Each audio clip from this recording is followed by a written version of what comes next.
করতে এই ঘটনার সাথে যারা কেন স্থানীয় প্রশাসন এত সময় নিল। আমি দুঃখজনক যে প্রথম দিকে ওইভাবে মূলধারার কোন মিডিয়ায় সংবাদ আসে নাই। বিবিসি নিউজ করার পরে অন্যরা সাহস পেয়েছে যে বিবিসি করেছে, এখন আমরাও করতে পারি। তো তাহলে এইভাবে মানুষকে পিটিয়ে মারবে, সেইটার একটা সংবাদ হবে না, সেটা নিয়ে স্থানীয় প্রশাসন তৎপর হবে না, সেইটা নিয়ে কথা বলা যাবে না। স্থানীয় কয়েকজন লোককে পাঠিয়েছিলাম আমাদের সংগঠনের, তারা স্থানীয় লোকজনের সাথে কথা বলেছে, বলছে যে ভাই ভয়ে ওইখানে কেউ কথা বলতে চায় না, মুখ খুলতে চায় না। একবার চিন্তা করেন যে দুজন মানুষকে পিটিয়ে হত্যা করলো এবং ঘটনাটা কি ঘটলো, একটা প্রাথমিক বিদ্যালয়ের টয়লেট নির্মাণ করার জন্য শ্রমিকরা কাজ করছে, সেই নিরীহ শ্রমিকদেরকে পিটিয়ে হত্যা করলো। এবং এই ঘটনার রহস্য যদি আপনারা উন্মোচন করেন, ঘটনার তাৎপর্য, ভিতরের অন্তর্নিহিত তাৎপর্য যদি আপনারা একটু দেখার চেষ্টা করেন, যারা মেরেছে তারা ছিল হিন্দু সম্প্রদায়ের কতিপয় দুর্বৃত্ত, উগ্র হিন্দুত্ববাদী। আর যাদেরকে মেরেছে, যারা হত্যাকাণ্ডের শিকার হয়েছে, দুজন মুসলমান যুবক। তো এই হিন্দুরা মেরেছে, একজন হিন্দু মারতে পারত, কিংবা মুসলমান, ওরা শ্রমিক, ওদেরকে মুসলমানদের দিয়ে মারাইতে পারত।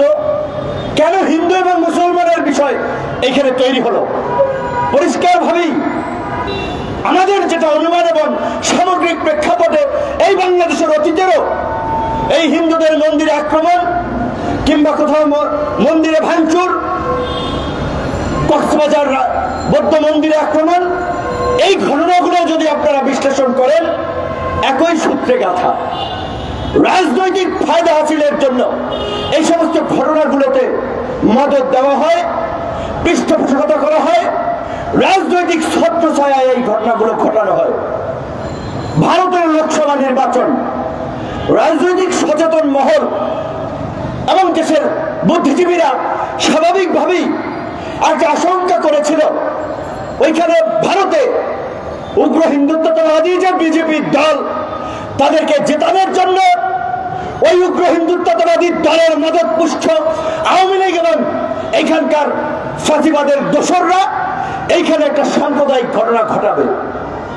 তো ঈদ চলে গেছে, রোজা চলে গেছে, নানান কারণে হয়তো সেটি ঘটে নাই, কিন্তু শেষ পর্যন্ত যে ঘটনাটি ঘটল লোকসভা নির্বাচনের আগের দিন, এইখানে যদি ওইখানকার মুসলমানরা যদি এটাতে রিয়াক্ট করত, হিন্দু মুসলিম একটা দাঙ্গা শুরু হয়ে যেত না?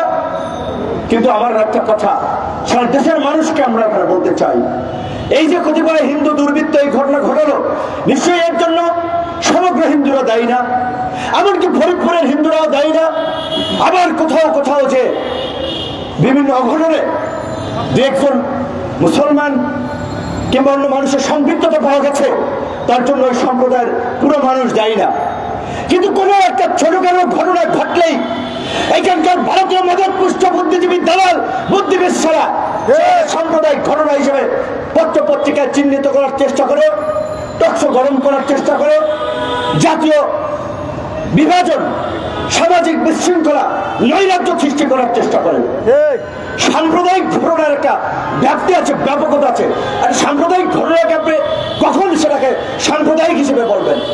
যখন দুটো সম্প্রদায়ের মধ্যে সেই ধরনের সংঘাত হচ্ছে, সহিংসতা হচ্ছে, সেই ঘটনাগুলোকে আপনি সাম্প্রদায়িক ঘটনা হিসেবে বলতে পারেন। ছোটখাটো ঘটনা, ব্যক্তি পর্যায়ের রেশারেশি, ব্যক্তি পর্যায়ের ক্রোধ বিদ্বেষ থেকে একটা ঘটনা ঘটে, সেগুলোকে সাম্প্রদায়িক হিসেবে বর্ণনা করে, বিশেষ করে মুসলমানদের উপরে তো প্রধানত দায়টা চাপানো হয়। কাজে ভণ্ড প্রতারক এই বুদ্ধিজীবী নামক বুদ্ধিবেশ্যাদেরকে চিহ্নিত করতে হবে। বুদ্ধিবেশ্যা বললাম এই কারণে, এরা বুদ্ধি বেচে এদের সংসার চালায়, এদের পেটের ভাত জোগাড় করে, এদের মধ্যে মনুষ্যত্ব মানবিকতা নাই, পতিতার চওড়া চরিত্র কতভাবে নিচের স্তরে। কাজী এই যে একটা সাম্প্রদায়িক দাঙ্গা এবং সাম্প্রদায়িক উস্কানির পরিবেশ তৈরি করা হচ্ছে, সেই বিষয়ে আমাদের প্রত্যেককে সতর্ক থাকতে হবে। এবং একই সাথে সরকারকে আমরা বলতে চাই, যদি সরকারের কোন মদত সংশ্লিষ্টতা না থাকে অনতিবিলম্বে এই ঘটনার প্রকৃত রহস্য উন্মোচন করে জাতির সামনে তুলে ধরতে হবে।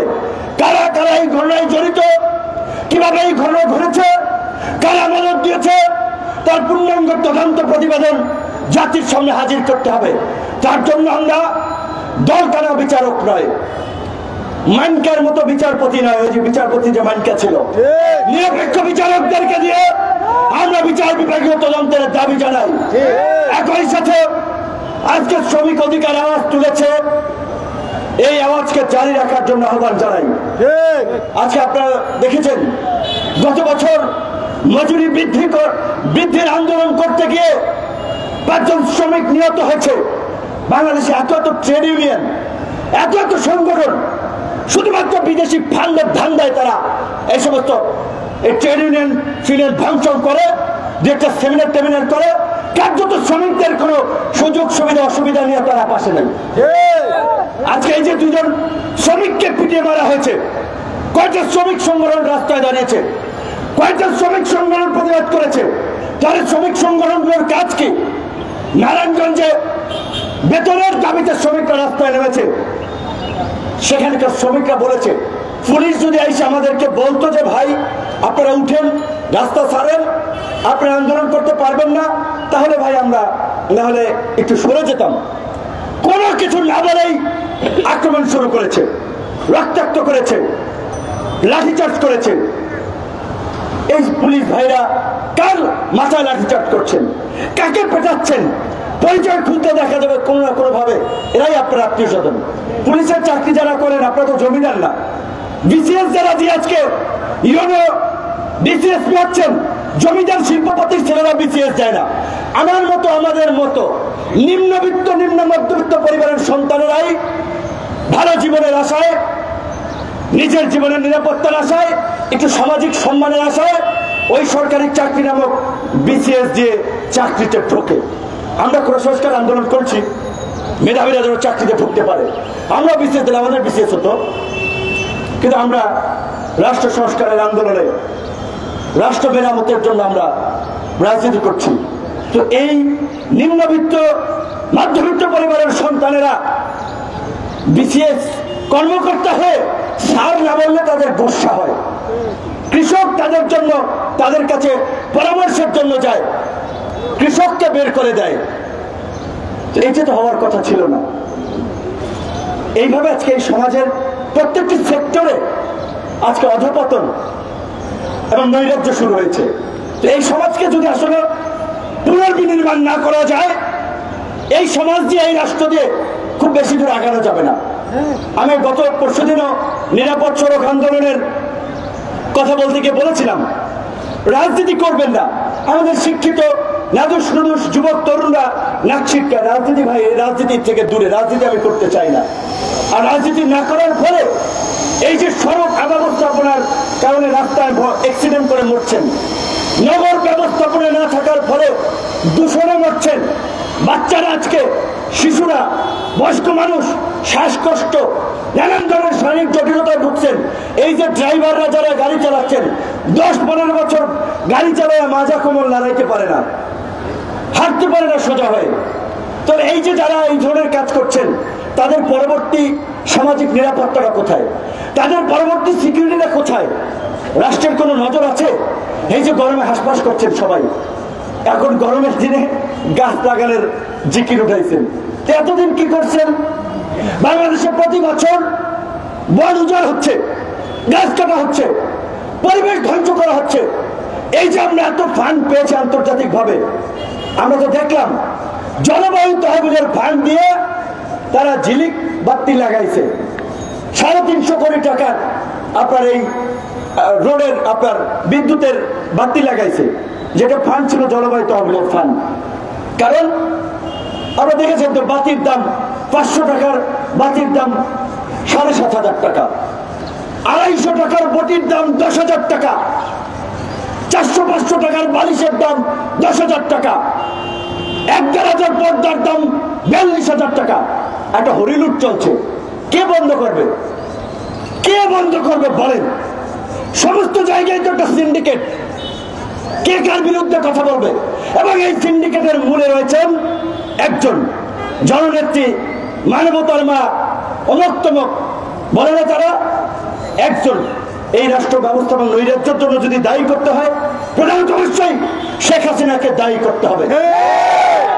কারণ শেখ হাসিনার মন্ত্রিসভায় এই দুর্নীতিবাজ, অযোগ্য, অশিক্ষিত, লুটেরা এমপি মন্ত্রীরা থাকার ফলে আজকে দেশের এই অবস্থা। আজকে সিজনে কৃষক শসার দাম পায় না, মনের দুঃখে রাস্তায় ফেলাই দেয়, টমেটো রাস্তায় ফেলাই দেয়, আলু রাস্তায় ফেলাই দেয়, আর কয়েক মাস পরে আবার মানুষ কিনে খেতে পারে না। এই যে অব্যবস্থাপনা, এটার দিকে নজর আছে রাষ্ট্রের, আছে রাষ্ট্র যারা চালান তাদের। আমাদের এক ভাই বলেছিলেন সমস্ত বাংলাদেশকে একটা কারাগার বানিয়ে, আজকে তিনি বলছেন যে বিরোধী দলের নেতা কর্মীদের বিরুদ্ধে কোন রাজনৈতিক মামলা নাই। এক ভাই বলেছেন এটা ঠিক।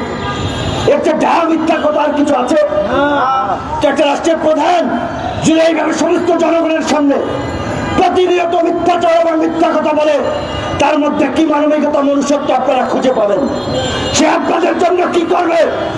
এই মিথ্যাবাদী শাসকরা এই জাতির জন্য অভিশাপ এবং আযাব নিয়ে আসছেন।